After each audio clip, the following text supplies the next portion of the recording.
안녕하세요, 모태수입니다. 오늘은 정말 뜻깊은 날입니다. 채널을 만든 이후 처음으로 구독자 세리님 중에 송밤님이 댓글로 요청하신 내용에 대해 이야기해드리는 날이거든요. 드디어 제가 구독자님의 요청도 받아보고 채널이 커진 것 같아 기쁩니다. 다른 분들도 제가 이야기해드리는 설명이 더 필요한 부분이 있으시거나 궁금한 점이 있으시면 댓글로 요청해주시면 시간이 좀 걸릴지라도 최대한 쉽고 자세하게 설명해드리겠습니다.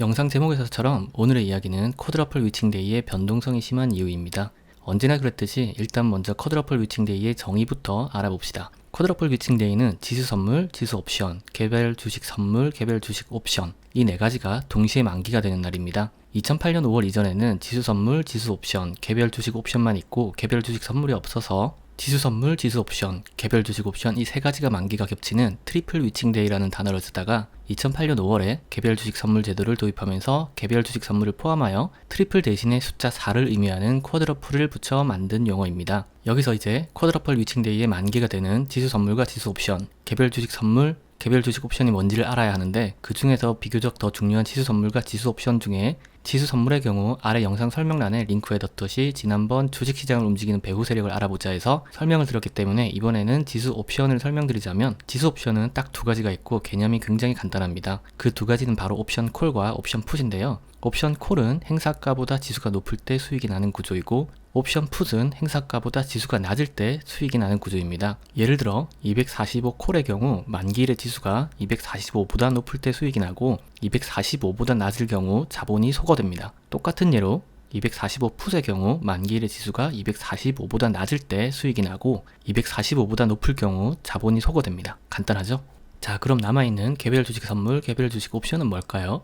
그건 바로 지수 선물과 지수 옵션의 각 종목별 버전입니다. 똑같은 원리지만 각 종목에만 해당이 되어서 그 종목을 매수하신 분이 아니라면 그리고 삼성전자 등 시가총액이 커서 각 종목의 변동이 지수 자체를 움직이는 종목을 가지신 분이 아니라면 쿼드러플 위칭데이라도 변동성에 크게 영향을 받지 않으실 겁니다. 모두 아시다시피 지수 선물, 지수 옵션, 개별 주식 선물, 개별 주식 옵션은 모두 파생 상품에 속하며 이 파생 상품의 만기일이 다가오면 행사가 되지 않을 경우 자본이 소거되기도 하므로 주식시장과 연결된 파생 상품 거래에서 이익을 실현하기 위해 각 주체별 포지션에 따라 주식 현물을 팔거나 사서 이익을 극대화하려 하거나 파생 상품을 팔거나 사서 이익을 극대화하려고 하기 때문에 주가가 이상 폭등하거나 폭락할 가능성이 커지고 특히 만기일 당일 거래 종료 시점이 가까워지면 그 변동성이 극대화됩니다. 예를 들어 거래주체 A는 240 풋을 가지고 있고 거래주체 B는 245 콜을 가지고 있다면 두 주체가 한쪽은 매도를, 한쪽은 매수를 통해 자기가 포지션을 구축한 쪽으로 지수를 움직이려 할 겁니다. 그런데 주식시장에서 거래주체는 둘이 아니라 다수인데다가 쿼드러플 위칭데이에는 옵션만 만기가 아니라 선물도 만기니까 이 경우에는 두 가지를 다 고려해야 합니다.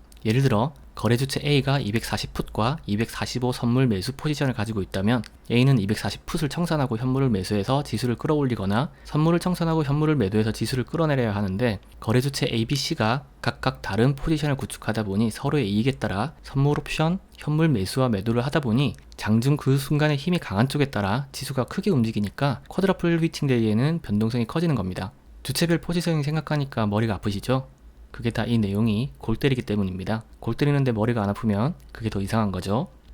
자, 지금까지 쿼드러플 위칭데이의 변동성이 큰 이유에 대해 설명드렸습니다. 쿼드러플 위칭데이 하루 동안의 포지셔닝 변경 자료를 찾아보니 조금 오래전이지만 변동성에 대해 좋은 예가 될 2009년 12월 10일 쿼드러플 위칭데이 자료를 블로그에 기록해둔 게 있어서 그 자료를 가지고 만기일의 시간에 따른 주체별 포지션 변경을 보면서 이야기해드리겠습니다. 만기일 전날 화면에서 보시다시피 개인들의 포지션은 216.50 이상에서 수익이 발생하는 구조였고 외국인의 경우 210.50 이하에서 수익이 발생하는 구조였습니다. 이 경우 당연히 예측 가능하게도 개인들은 시장을 상승시켜야 수익이 나고 외국인의 경우 시장을 하락시켜야 수익이 나는데 주식시장에서의 파워는 외국인이 가지고 있으니 하락을 예측하는 게 합리적이 됩니다. 쿼드러플 위칭데이 당일 오전 중 비교적 조용한 외국인들은 오후가 시작되면서 만기일 전날 매수했던 선물을 매도하며 지수를 끌어내려서 화면에서 보시다시피 누적 포지션상 216 이하, 219 이상에서 수익인 구조로 포지셔닝을 변경했는데 3포인트 정도라면 현물 매수, 매도를 통해 순식간에 변경이 가능한 지수라서 상방과 하방 모두 가능성이 생기게 되었습니다. 장 마감 전 20분인